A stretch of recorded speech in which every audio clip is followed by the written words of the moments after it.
Pioneers, welcome to our newest edition of See You in the Workplace, where we're visiting notable alumni at their places of work, talking about their time at Carroll and how they ended up in their careers of today.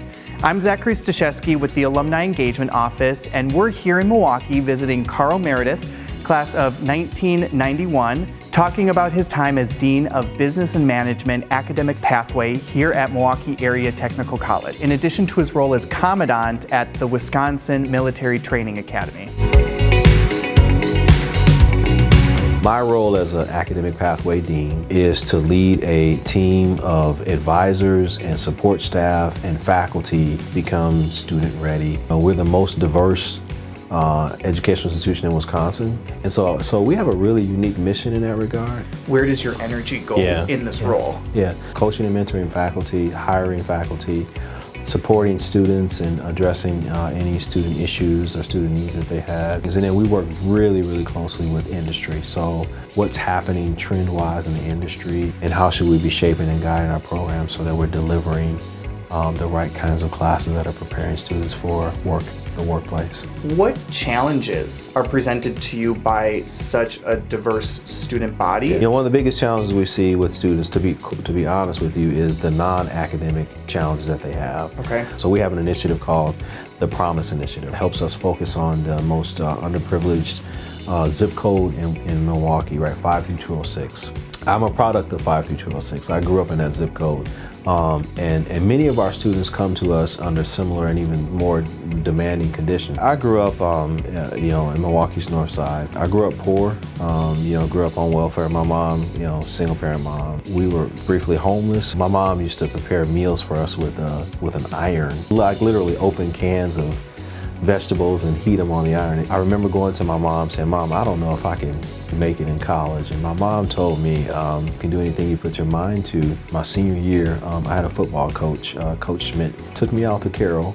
I knew when I was there that that's where I was supposed to be. They really closely aligned with my own personal values. That resonated with me and has been something that I've held dear to me throughout my entire career, and been in the military 30 years. And the idea of serving, sacrificing, serving for the benefit of others, really make a difference for our students, and because I've been there. So a lot of the times the challenges that they're dealing with can be really significant challenges. Do you maybe have any stories or anecdotes? At one point, I had a young African-American male.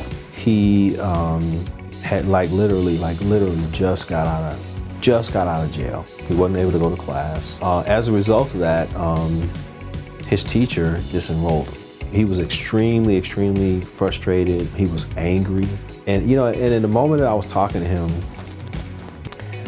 I could see a little bit of myself and my own experiences when I was young. I let him get out what he needed to get out, and when he was done, by the time he left, we were able to get him reinstated back in his classes. At that moment, we were really kind of his last opportunity versus to get sucked back into the world that's out there, the world that I grew up in.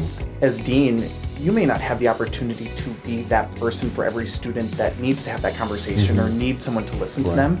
How do you prepare, train, and coach your faculty to be that person that these students need? For me, it all starts with my example. I don't hesitate to tell my story. The very students that you serve, think about what they might be dealing with, and then roll up your sleeves and come alongside of them and be able to help them in whatever way you can. I like to ask people questions.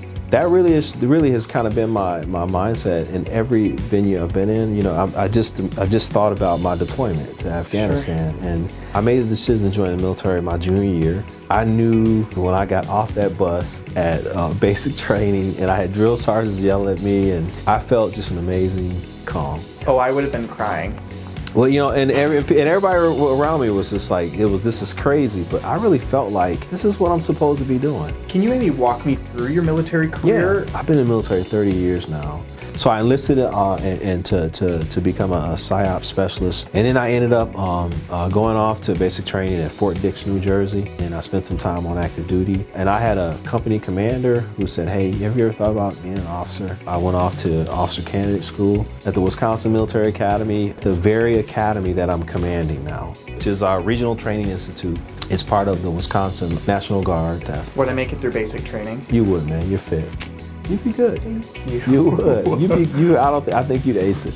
Went back on active duty, okay. Full time in the military. I just felt like it was time for me to slow things down, and it was for the benefit of my family that I decided to walk away from it. And I applied for this job, and like literally by the start of the next year, I was working here at MATC. So there's so many correlations to what I do here, and how I lead here and how I serve here, and what I do on the military with the academy. And I got the best of both worlds. And so how do you maybe compare your upbringing and some of the hardship your family faced? How does that prepare you for being successful in the military or stepping into these positions? It was those experiences as a child in those conditions with my mom, and my mom is my hero. Growing up and watching her navigate life with two young children, she to this day is my biggest inspiration. Well, now you gotten to a point in your career, in your two workplaces, really, where you now get to be that hero and that inspiration for others. And I've always believed that if you make a difference where you are,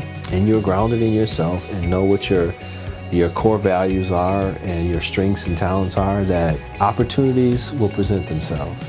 I just want to be able to make a difference and really just open doors for others, because I've been blessed, to have doors open for me.